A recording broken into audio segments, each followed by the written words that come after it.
I have a 7-year-old person in my house who is an animal lover to the extreme.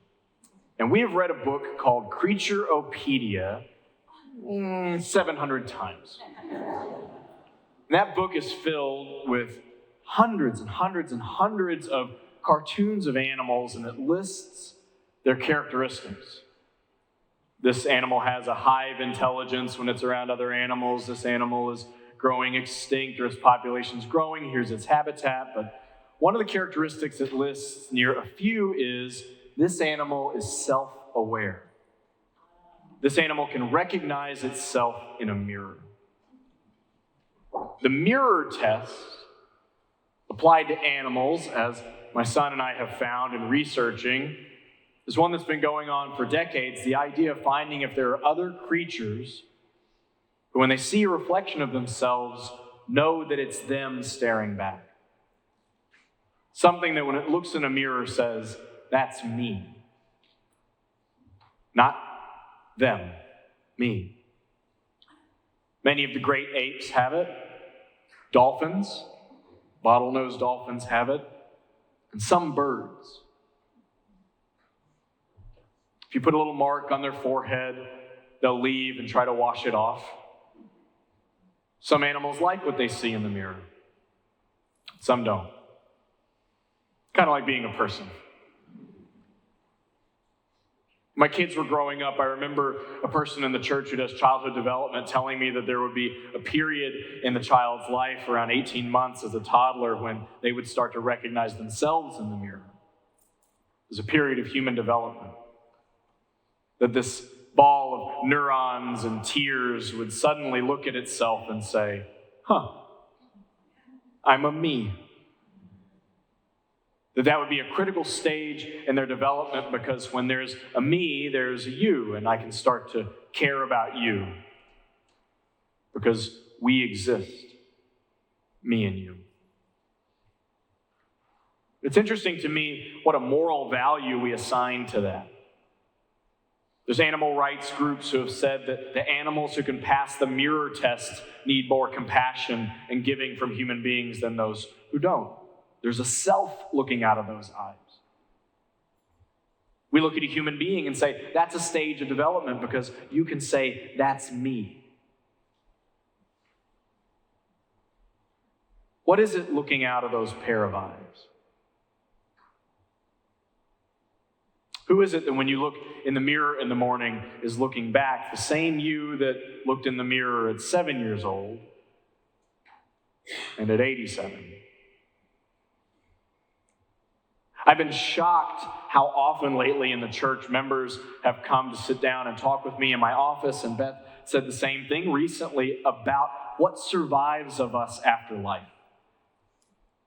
I think I have had this explicit conversation more in the past 2 years than in the last decade in our church. When I first started my ministry in Unitarian Universalist congregations, nobody called me to say, can I please talk about encounters and experiences I have had in which I feel I have had the presence of someone real that's gone, and I'd like to talk to you about it.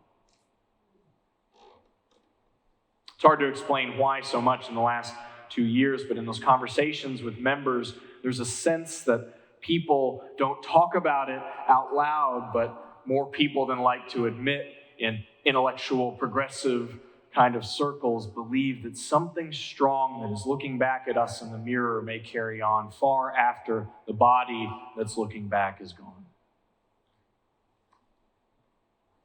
I'm agnostic about that. But more and more experiences over the past couple of years of my own life have led me to question it and believe it to be true. The interesting thing to me is how much a part of us does really want to believe that the thing I see staring back at me, the light from behind those eyes or in the eyes of a loved one I know, is going to continue in some recognizable way. That is who you are. That's who I am, and it's going to last. Me and you. When I was a kid, I often thought that the version of heaven in which I would be assigned to my family and everyone I've ever knew forever didn't sound like heaven. Some of you have felt that too. But I do wonder what the complications mean for us finding ourselves. It's almost a preoccupation in progressive theology and culture. In the West, at least those of us who grew up in Western cultures or Judeo-Christian cultures, kind of grow up with the assumption that there is something that's you. A solid thing, a foundational thing you can find and hold on to, it's you. When I was a kid, the scriptures in my church told me that the thing that was me, God knew far before I was ever born and loved. That thing, a self, a soul, would continue on through my life in some consistent form and long after, for eternity even. That God would still love that. In that framework, my job, your job, if there's a thing that's you, is to be that, to find it, and to be the best you can possibly be. For others, for yourself, for God. A lot of spiritual disciplines I've engaged in my adult life have been for the complete opposite reason. To experience what it would mean to know no self. Through Buddhist practice or some Hindu practices, through mystic Christian and Western traditions, to know what it would be like in your body to feel what it's like when the self and the ego fade away. Growing up in this time and trying to be good people and spiritual people in this time, we kind of get these dual messages of get rid of your ego and be yourself. You need to be the best you can be. Take care of yourself. Be authentic. You deserve it. Don't be selfish. Sometimes in the same classroom, sometimes in the same sermon, same church, same discussion, same book, and it's confusing. We're spending this summer talking about spiritual authenticity, and progressives can be outright preoccupied with the notion of be yourself. Find who you really are. Find who you are called to be and unapologetically be it in the world. But if we take that lesson with too great a dose, it comes with its own tensions. Once I find that thing, it's mine. I'd like to defend it from you. It's good. Maybe it's not. See, if we over-identify with one part of who we are, or cling to the notion of a fixed self, things can go wrong. Can I have that remote?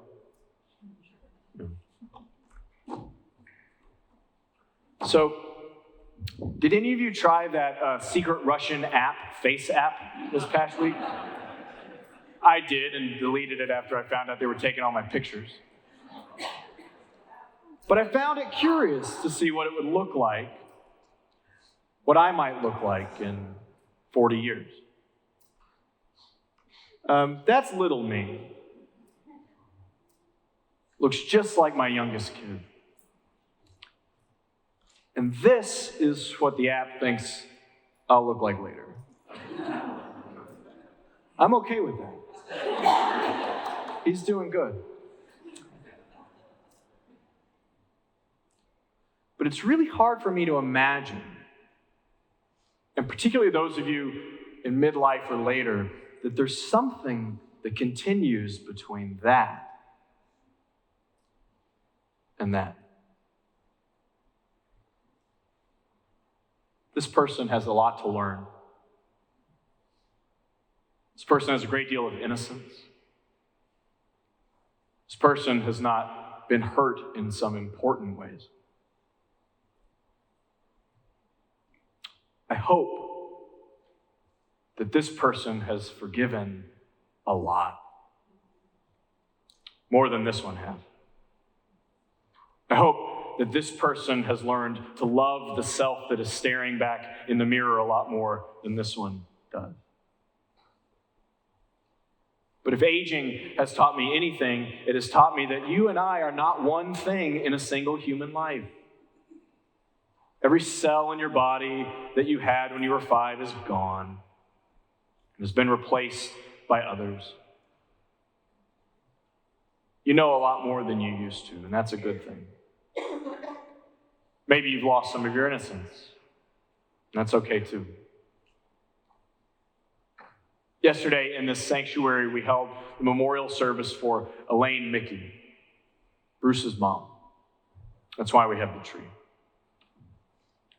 One of the things that occurred to me when we were leading that service was that even being here a decade, I had only ever met her when she was either 89 or older. And that it is so easy to make the assumption when we meet a person in one stage of life that that is all they are. I think particularly easy for older folks. I think it's really tempting to want people in our lives to be one thing. For them to be the age we met them in, the life stage, the role we met them in, and for not to want them to change. It's like seeing your teacher at the grocery store. You don't live anywhere else but the classroom. Or your minister at the gym.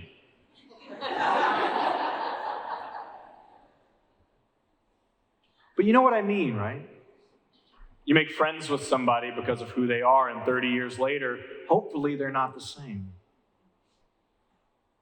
Or you marry somebody. Or you hire someone. You start a project together. Sometimes we get so invested in that person being the person that we met at that time that we cannot accept the possibility that they might be growing and changing too. It's like making friends with a caterpillar and looking at a butterfly later and saying, "You're changing." Of course. I think it's particularly easy to do that to ourselves too. And boy, does it limit the possibility that we allow from the world and ourselves when we do. Think of how many times you or I have thought, "I can't do that, I'm just how will I live if this person dies? I'm in love with them. There's no way I could possibly have a different job in my life. I'm a minister." Think of how many times we believe that to make meaning in the world, to have an identity, you have to be as healthy as you are today or as you used to be. You have to be exactly as old as you are today or as old as you were when you felt like you were making real contributions. You have to be in the marriage or the job or the friendship or the city or the house that you were in when you felt like you had the most power and agency.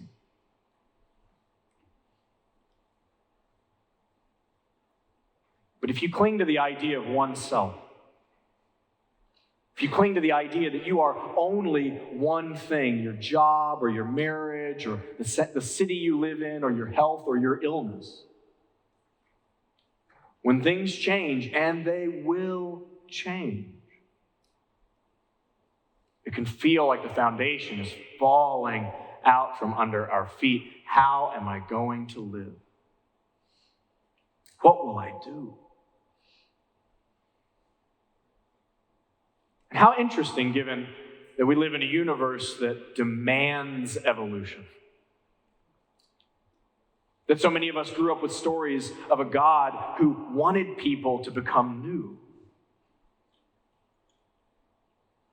How many scriptural stories are there in which a human being is in relationship with God so deeply that they change so much that they actually have to change their name to be the person they're supposed to be? In the Hebrew scriptures, Sarai becomes Sarah because now she's a mother of nations. Jacob becomes Israel because now he's literally one who wrestles with God. Saul becomes Paul after his Damascus Road experience. Siddhartha becomes the Buddha. Do you know the old spiritual, "It would be all right if he changed my name"? Any of you know that? This old spiritual out of the black church tradition that says, "I told Jesus it would be all right if he changed my name. And he said I might go hungry if he changed my name. And he said the world would hate me if he changed my name, but I told him it would be all right if he changed my name." The meaning has a lot of context, but it's written by people who have found out that sometimes the new person that you are called to be is worth the cost of giving up the old one. It almost always is, even if it doesn't feel like that.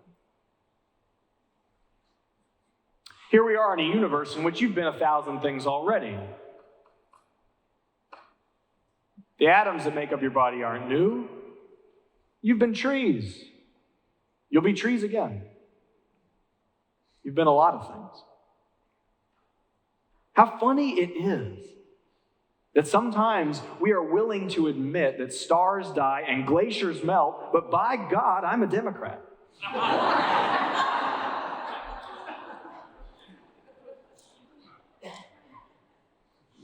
Mountains erode over time. Your body gets old. Silt flows into the sea, but I will live at this address for the rest of my life. How odd to think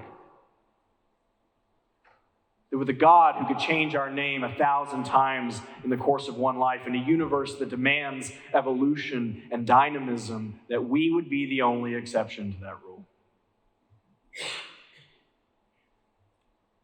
So often we derive our meaning in the world from the idea of what we are right now,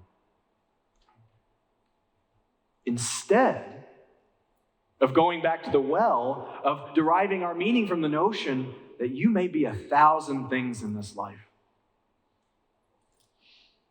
That your worst mistake does not define you. That the title in front of your name, whether it's doctor or reverend or whatever it is not all of who you are. That your bank account and your success and your degrees and your failures are not the only thing you are. That Whitman poem was this song of myself. It sounds like a transcendentalist in the mid-19th century. We're really proud of being human. But in those words, he says, "I am large, I contain multitudes." How many of us have forgotten that we contain multitudes? He says in that poem, life is only life because it means I have died 10,000 times before, and thank God. The self that I imagine many of you were, who put up with things that no human should ever have to put up with. I hope for you that that self has died. Thank God. The self that didn't know how to love as much as you know how to love right now, or maybe the one that's dying now so that you can love more. Thank God, a little death. The one that used to have to use training wheels, but doesn't anymore. A little necessary death, thank God. When I was in a different church tradition, we talked about coming to church for conversion. And I wish we did that more often. I don't mean the kind of conversion where you change your religion, but the kind of practice where we come into a place like this to love each other exactly as we are. The kind of practice where we come in here practicing the notion that you contain multitudes. That it's okay if you lose your job because that's not all of who you are and you contain multitudes. That it's okay if you retire and you don't know who you will be after being in that profession for so long because you contain multitudes. It's okay if the address or the marriage changes because you contain multitudes. There's so much life waiting for us when we remember that we already do have 1,000 lives in us. That Walcott poem talks about a person finally, for the first time, standing in front of the mirror and loving and greeting that life, feasting on it for the first time. I sincerely hope in this place that you see before you, in the evidence of the lives here, that nothing defines you for eternity. Not even your name, not your body, not your successes, not your failure, not your job, not your marriage, not your address, not your health or your illness. Not any one of them is all of who you are. And you can be 1,000 things in this life, even if you only have one day left. You contain multitudes. And that's a very good thing. May it be so. And amen.